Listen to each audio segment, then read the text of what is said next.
வேந்தர் டிவி நேயர்களுக்கு இனிய வணக்கங்கள். ஒவ்வொரு வாரம் ஜோதிட நேர நிகழ்ச்சியில் உங்களை சந்திப்பதில் மகிழ்ச்சி.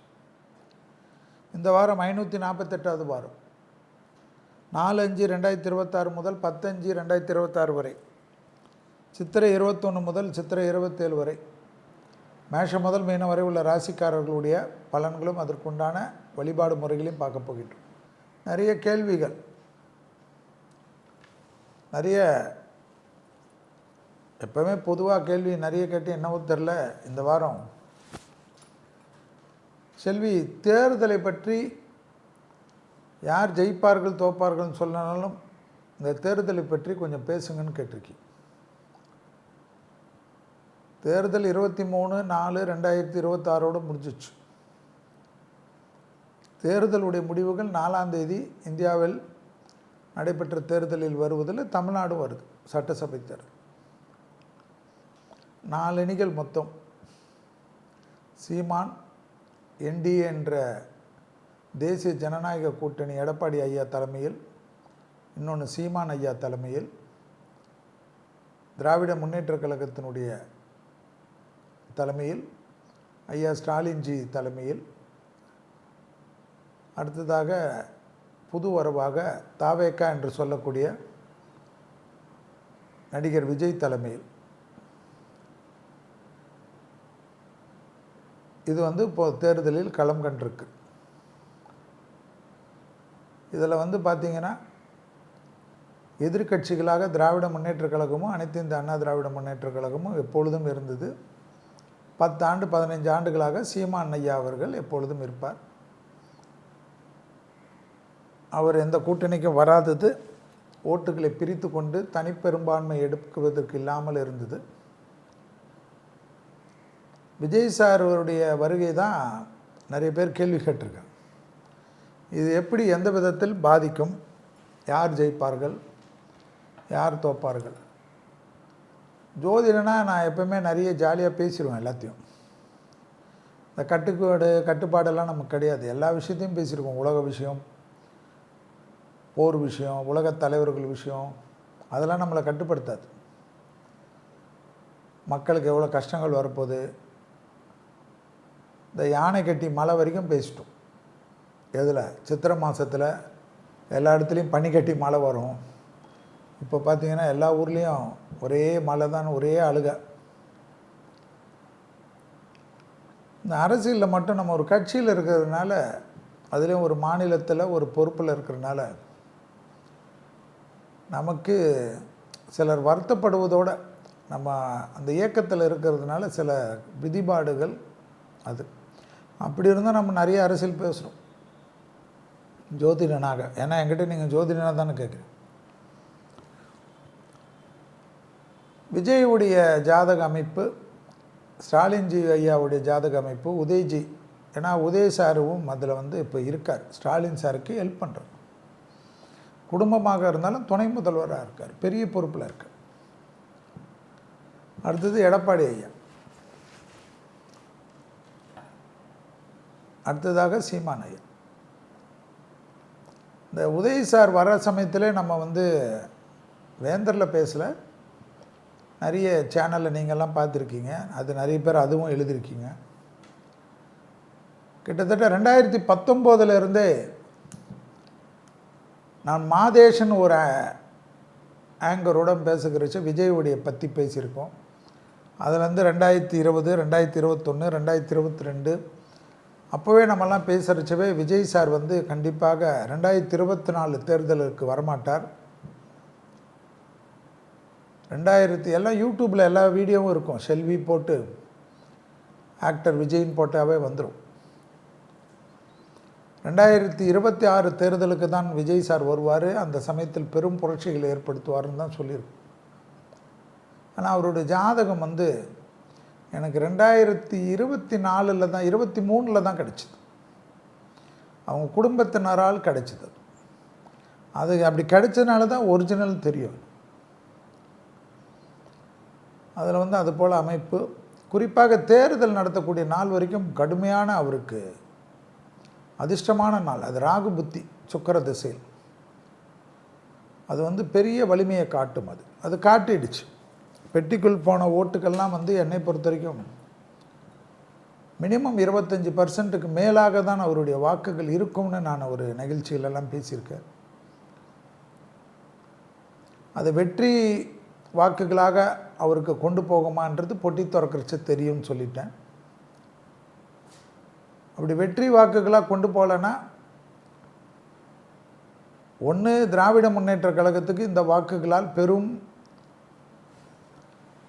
அதிர்ஷ்டம் ஏற்படலாம், ஸ்பாயிலராக இருந்து. இவர் வெற்றி பெற்றுட்டால் அது ஆகாது, அவர்களும் தோற்று விடுவார்கள். ஆப்ஷன்ஸ் தான் நம்ம பேசுகிறோம். அதுலேருந்து நீங்கள் தெரிஞ்சுக்குங்க ஒரு கருத்து என்ன சொல்ல வரோம். மொத்தமாக இவருக்கு கபலீகரம் பண்ணுகிற போல் 25% கிடைச்ச இவருக்கு இன்னொரு 10% எக்ஸ்ட்ரா கிடச்சிச்சின்னா இது வேறு லெவலில் போய்டும். அதோடு முடிஞ்சது கதை. புதிய முதல்வர் அவ்வளோதான். இல்லை 25%லேருந்து 30%க்குள்ளே கிடைச்சதுன்னா அவர் நிறைய தொகுதிகளில் ஜெயித்து அவருக்கு வேண்டிய எண்ணிக்கை இல்லாமல் இருப்பார். அதுபோல் எண்ணிக்கை இல்லாமல் இருக்கிற சமயத்தில் என்டிஏ கூட்டணி ஒரு வலிமையான கூட்டணியாக, இல்லை என்றால் அவர் மொத்தமாக திராவிட முன்னேற்ற கழகத்தினுடைய வாக்குகளை மட்டும் கபலீகரம் செய்தார். அது வந்து என்டிஏ என்று நான் சேர்ந்திருக்கக்கூடிய ஒரு கட்சிக்கு எடப்பாடி ஐயாவுக்கு சுலபமான ஒரு வெற்றியை ஏற்படுத்தும். இப்படி ஒரு வெற்றி, அதாவது இது ஒரு வெற்றி ஏற்படுத்தலாம். இல்லை இவரும் சில இடங்களில் வெற்றி பெற்று, திராவிட முன்னேற்ற கழகமும் சில இடங்களில் வெற்றி பெற்று, அனைத்து இந்திய அண்ணா திராவிட முன்னேற்ற கழகம் வெற்றி பெற்றாலும் இவர் எப்படியா இருந்தாலும் திராவிட முன்னேற்ற கழகத்தோடு போய் சேர முடியாது. அப்போ ஒரு ஆப்ஷன் இருக்குது. அது இவர் நினைத்தால்தான். அரசியலில் இப்படி நடக்கும்னு நம்ம யூகிக்கலாம், நடக்குமான்னு தெரியும். அப்போ என்டிஏவும் பரஸ்பரம் விஜய் சாரும் ஏதாவது ஒரு அண்டர்ஸ்டாண்டிங்கில் வந்தார்கள் என்றால் கூட்டு மந்திரி சபை வரலாம். சிலர் கூட்டு மந்திரி சபையில் பங்கேற்காமல் கூட வெளியில் இருந்து ஆதரவு கொடுக்கலாம், இல்லை பங்கேற்று ஆதரவு கொடுக்கலாம். யார் துணை முதல்வர், யார் முதல்வர் என்று அந்த சமயத்தில் தர்க்கம் உங்கள் வரலாம், பேசலாம். இதெல்லாம் இந்த பாசிபிலிட்டிஸ் எல்லாம் இந்த தேர்தலில் மட்டும்தான் காணப்படுகிறது. ஏற்கனவே கலைஞர் தலைமையில் ஒரு வாட்டி 95 சீட்டு தான் திராவிட முன்னேற்ற கழகம் எடுக்கிறச்ச காங்கிரஸ் உடைய ஆதரவுடன் மந்திரி சபையில் இடம்பெறாத வெளியில் இருந்து ஆதரவு கொடுத்தாலும் 5 ஆண்டுகள் இருந்தார்கள். ஆனால் இந்த சமயம் எப்படி என்றால் விஜய் சார் திராவிட முன்னேற்ற கழக வாக்குகள் இல்லாமல் அனைத்து இந்திய, அதாவது என்டிஏ கூட்டணியுடைய வாக்குகளையும் சேதப்படுத்துகிறார் என்றால் அது எளிமையான வெற்றியாக திராவிட முன்னேற்ற கழகத்துக்கு காட்டும். ஏன் இந்த சர்வேயெல்லாம் இப்படி வருதுன்னு கேட்டிருக்கீங்க, அதுக்கு தான் இவ்வளவு சொல்கிறேன். சர்வே முடிவுகள் ஏன் இவங்களும் வெற்றி பெறாங்கன்றாங்க, அவங்களும் வெற்றி பெறான்றாங்க, விஜய் சாரும் வெற்றி பெறான்றாங்க, ஏன் இப்படி வருதுன்னு பொட்டிக்குள் போயிருக்கிறதுனால நிறைய இடங்களில் பணங்கள் எந்தெந்த கட்சிக்காரர்கள் கொடுத்தார்கள் என்ற தர்க்கம் வேண்டாம். பணம் ஒரு பக்கம், இளைஞர்கள் படையெடுப்பு பக்கம், பெண்மணிகள் படையெடுப்பு பக்கம், இதெல்லாம் மீறி தான் இது. விஜய் சாருடைய செல்வாக்கு தனி பக்கம். நிறைய பேர் இனிமேல் நான் சொன்னேன் நீ சொன்னேன்னு நிறைய சொல்லுவாங்க. ஆனால் இப்போ முந்தி மாதிரி காலம் கிடையாது. எல்லாமே வந்து டிஜிட்டல் யுகத்தில் தட்டினா வந்துடும். சும்மா பொய் பேசின்னு சுற்ற முடியாது, டேட்டோடு வந்துடும். யார் யார் சொன்னாங்க, யார் யார் பேசுனாங்கெல்லாம் சமூகத்தில் எல்லாருக்கும் தெரியும். ஓலைச்சுவடியிலேருந்து எல்லாம் வந்திருக்கு. ஓலைச்சுவடியில் கூட எடப்பாடி ஐயாவுக்கு தான் பழனியுடைய சிவபெருமானுடைய 2வது பையனுடைய பேர் கொண்டதுன்னா பழனிசாமி. ஸோ எடப்பாடி ஐயாவுடைய பேர் வந்திருக்கிறது. நிறைய மற்ற ஜோதிடர்கள் சிலரெல்லாம் திராவிட முன்னேற்ற கழகத்துக்கு சொல்லியிருக்கார்கள். இந்த பாசிபிலிட்டிஸை நீங்கள் நல்லா பார்க்கணும். எப்படி விஜய் சார் மொத்தமாக திடீர் ஒரு மிராக்கல்னு சொல்லுவார்கள், ஒரு அதிசயம் நடந்து சென்னை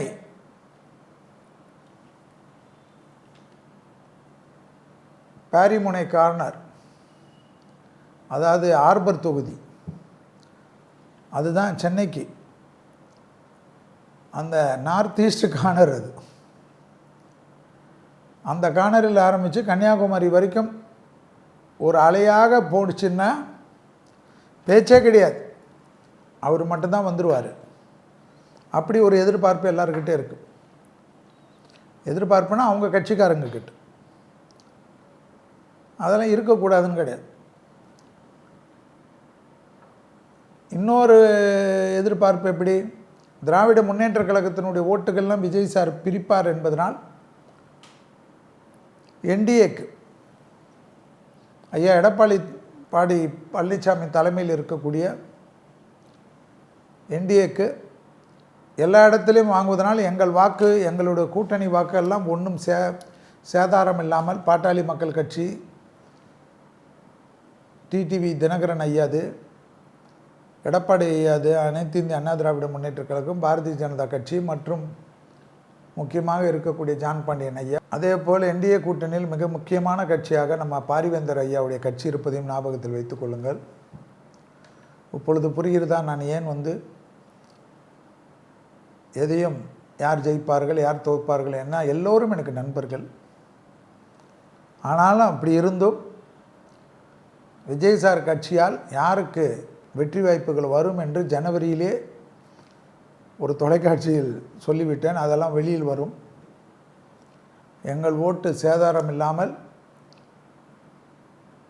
நாங்கள் தான் முதன்மையாக வருவோம் என்று ஒரு பிரிவினருக்கு நம்பிக்கை. ஸோ தாவேக்கா நம்பிக்கை ஒரு பக்கம், என்டிஏ கூட்டணி ஒரு பக்கம், இன்னொரு பக்கம் என்ன, கருத்து கணிப்புகளில் வந்திருக்கிற மாதிரி 10 கருத்து கணிப்பில் 5 கருத்து கணிப்பு 6 கருத்து கணிப்பு திராவிட முன்னேற்ற கழகத்தை எப்படி கொடுக்குறார்கள் என்றால், விஜய் சார் பிரிக்கக்கூடிய ஓட்டுகளில் திராவிட முன்னேற்ற கழகம் இருந்தாலும் திராவிட முன்னேற்ற கழகம் பர்சன்டேஜில் அதிகமாக இருக்குது. 45-46% அவர்கள் ஏற்கனவே எடுத்திருக்கிறதில் கிட்டத்தட்ட 7% 8% பிரித்தாலும் மீதியை அவர் அனைத்து கட்சிக்கட்டிலிருந்து பிரிக்கிற மாதிரி தான் வல்லுநர்கள் சொல்வதனால் எளிமையான வெற்றி திராவிட முன்னேற்ற கழகத்துக்கு அப்சல்யூட் மெஜாரிட்டி கிடைக்கும் என்ற தேர்தல் கருத்து கணிப்புகளில் ஒரு சைடு வருகிறது. எப்படி 3 பேருக்கும் இன்னும் வரைக்கும் இந்த தேர்தல் பொட்டி துறக்காமல் விஜய் சாரும் ஜெயிக்கலாம், என்டிஏவும் ஜெயிக்கலாம், ஸ்டாலின்ஜியும் திருப்பி ஸ்டாலின்ஜி 2 ஆட்சி வரலாம் என்ற ஒரு எதிர்பார்ப்பை மக்களிடத்தில் விட்டுருக்கு. செல்வி சார் உங்களுக்கு தெரியாத ஜோதிடத்தில் யார் வருவாங்கன்னா தெரியும். அந்த தலைவர்களுக்கெல்லாம் நாங்கள் சொல்லிட்டோம். அந்த கட்சியில் இருக்கக்கூடியவர்களுக்கு தலைவர்களுக்கு எல்லாம் தெரியாது, அது தனிப்பட்டது. ஸோ இத்தனை எதிர்பார்ப்புகளும் நான் அதனால தான் சொன்னேன், விஜய் சாரை அண்டர் எஸ்டிமேட் பண்ணதுக்கு நிறைய பேர் வருத்தப்படுவார்கள். 21ஆம் தேதி நான் கொடுத்த பேட்டி தான் பெரிய வைரல். தாவேக்காவுடைய தொண்டர்கள், தாவேக்காவுடைய ரசிகர்களுக்கெல்லாம் அது ஒரு பெரிய சந்தோஷத்தை கொடுத்தது. செல்வியே விஜய் முதல்வர் அமைச்சர் ஆயிடுவார்னு சொன்னாருன்னு நான் சொன்னது 25% இப்போவே வாங்கிட்டார். இனி அதை வச்சு தான் ஓட போகிறாரு. ஓட்டத்தில் அவர் எவ்வளோ தொலைவு ஸ்பீடாக எல்லோரையும் ஜெயிக்கிறாரோ, அப்போது அந்த ஆங்கர் கேட்டிருந்தாங்க, அப்போ விஜய் சார் முதலமைச்சர் ஆவாரான்னு. ஏன் ஆகக்கூடாதுன்ற ஒரு கேள்வி. ஏன்னா ஜனநாயக நாடு, ஸ்டாலின்ஜி ஆகலாம், எடப்பாடிஜி ஆகலாம், மக்கள் ஓட்டு போட்டுருந்தால் சீமான்ஜி ஆகலாம். ஆனால் அது வாய்ப்புகள் இல்லை என்பது எல்லோருக்கும் தெரியும். விஜய்ஜியும் ஆகலாம். இவர்களுக்கெல்லாம் பாசிபிலிட்டிஸ் மக்கள் கொடுத்துருக்கார்கள் 3 கட்சிக்கு. இதில் 4ஆம் தேதி பொட்டி திறந்தவுடன் விஜய் சாரால் யார் சேதாரம் அதிகமாக இருக்கார்களோ அவர்களுக்கு எதிரில் இருப்பவர்களுக்கு அது பிராப்தம். இல்லையென்றால் 2 கட்சியும் சேதாரம் பண்ணியிருந்தால்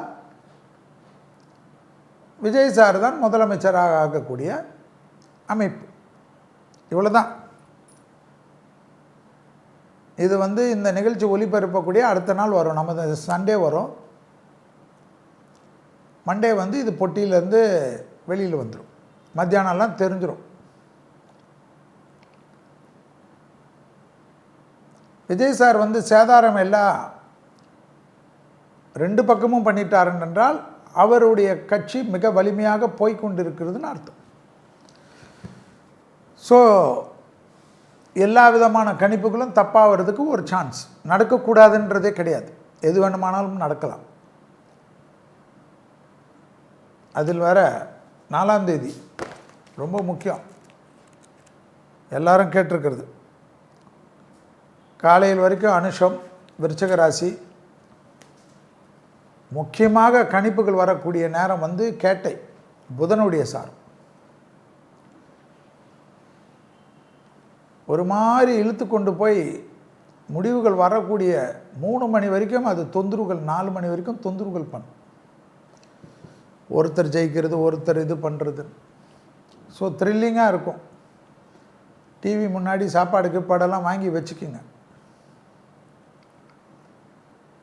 2 மணி வரைக்கும் த்ரில்லிங் இருக்கும். முதல்ல வரதெல்லாம் நம்பாதீங்க. மத்தியானத்துக்கு மேலே வர்றது தான் ஸ்டடியாக இருக்கும். ஏன்னா கேட்டை நட்சத்திரம் அனுஷம் கொஞ்சம் ஸ்லோவாக தான் ஆரம்பிக்கும். என்னை பொறுத்த வரைக்கும் எடுத்தவுடன் ஆரம்பத்தில் ஓட்டத்தில் ஓட்டம் விஜய் சாருக்கு தான் எடுத்தவுடனே ஓட ஆரம்பிக்கும். அதுக்கு பிறகு 2 திராவிட கட்சிகளுக்கும் ஓட்ட ஆரம்பிக்கும். இப்படி தான் வரப்போகிறது. விஜய் சார் 2 திராவிட கட்சிகளுக்கும் பெரிய சேதாரம் பண்ணவில்லை என்றால், அதாவது திராவிட முன்னேற்ற கழகத்துக்கு பெரிய சேதாரம் இல்லாமல் அனைத்து இந்திய என்டிஏ சேதாரம் பண்ணால் அது திருப்பி திராவிட முன்னேற்ற கழகத்துக்கு ஒரு வலிமையான மீண்டும் ஒரு முறை ஆட்சி வழங்குவதற்கு, ஆட்சி பொறுப்பை அரியணையில் உட்கார்றதுக்கு உண்டான வழி. திராவிட முன்னேற்ற கழகத்தை பெரிய சேதப்படுத்தியிருந்தால், அந்த கூட்டணிகளை சேதப்படுத்தியிருந்தால், 20 கட்சி கூட்டணிகளை மீண்டும் இழந்த முதல்வர் பதவியை எடப்பாடி ஐயா பிடிப்பார். அதுக்கு இல்லை என்றால் இவர் 2 பேரையும் சேதாரப்படுத்தியிருந்தார்.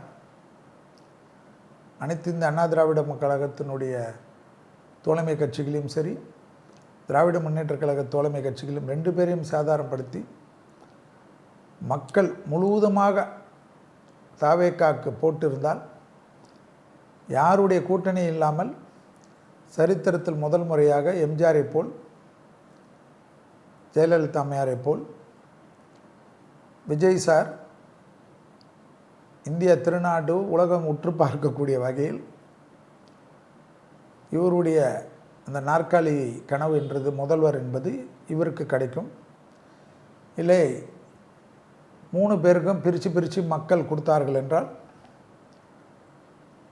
யாரில் கூட்டணியில் வல்லவர்களாக திறம்பட பேசி முடித்து, ஏனென்றால் இதில் மத்திய அரசும் இருக்கிறது. ஆனால் மத்திய அரசுடைய ஆதரவுடன் கூட்டணியில் இருப்பவர்கள் போகிறதுக்கு தான் விரும்புவாங்க. அதுபோல் கூட்டணி வருகிறதா? ஏன்னா எல்லா பாசிபிலிட்டிஸும் இருக்குது. 4 பாசிபிலிட்டிஸ் இருக்குது. ஒன்று, ஸ்டாலின்ஜி வரலாம். இல்லை என்றால் என்டிஏ என்று சொல்லக்கூடிய எடப்பாடிஜி வரலாம். இல்லை என்றால் தாவேக்கா என்று சொல்லக்கூடிய விஜய் சார் வரலாம். இல்லை என்றால் இது இல்லாத ஏற்றத்தாழ்வுடன் பிரித்து கொடுத்தார்கள் என்றால் 3 கட்சிக்கும் ஒரு கூட்டணி வரலாம். இப்படி தான் ஒரு நடக்கப் போகிறது. இதில் அதிகமான சேதாரங்கள் என்டிஏக்கு இருந்தால், நான் சொன்னதை போல் ஸ்டாலின்ஜியுடைய 2வது முறையான அரியணை கனவு நிறைவேற்றப்படும். திராவிட முன்னேற்றக் கழகத்துக்கு சேதாரம் அதிகமாக இருந்தால் எடப்பாடிஜியுடைய 2வது முறையாக முதல்வர் கனவு நிறைவேற்றப்படும். 2 பேருக்கும் சேதாரங்கள் அதிகமாக்கினால் விஜய் சாருடைய முதல்வர் கனவு நிறைவேற்றப்படும். இல்லை, மக்கள் பிரித்து 3 பேரும் இருங்கள், எங்களுக்கு ஒருத்தர் அட்ஜஸ்ட் செய்து இந்த ஆட்சிகள் வேண்டும் என்றால் அப்பொழுது அதிகமான பாசிபிலிட்டிஸ் யாருக்கு இருக்கிறது என்றால் திராவிட முன்னேற்றக் கழகத்திற்கு இல்லை, என்டிஏ என்று சொல்லக்கூடிய எடப்பாடி ஐயாவுக்கும் விஜய் சாருக்கும் பேச்சுவார்த்தைகள் நடக்கலாம், உடன்படிக்கை ஏற்படலாம், ஏற்படாமல் போகலாம். அது இறைவனுக்கும் மற்ற சமயத்தில் தான் தெரியும். எனவே என்னுடைய கணிப்புகள் ஏற்கனவே ஜனவரி மாதமே நான் நிறைய சேனலுக்கு கொடுத்து விட்டேன். அதெல்லாம் இப்போ திருப்பி வரும், ரவுண்டு வரும், அந்த சமயத்தில் நீங்கள் பார்த்துக்கலாம். இந்த நேரத்தில் சொல்வது எனக்குன்னு சில கட்டுப்பாடுகள் இருக்கிறதுனால வேந்தர் டிவி நேயர்கள் கோச்சிக்கொள்ளக்கூடாது. எனவே 4ஆம் தேதி நீங்கள் தெரிந்து கொள்வதற்கு வாழ்த்துக்கள். நல்லாட்சி அமைவதற்கு வாழ்த்துக்கள். நன்றி.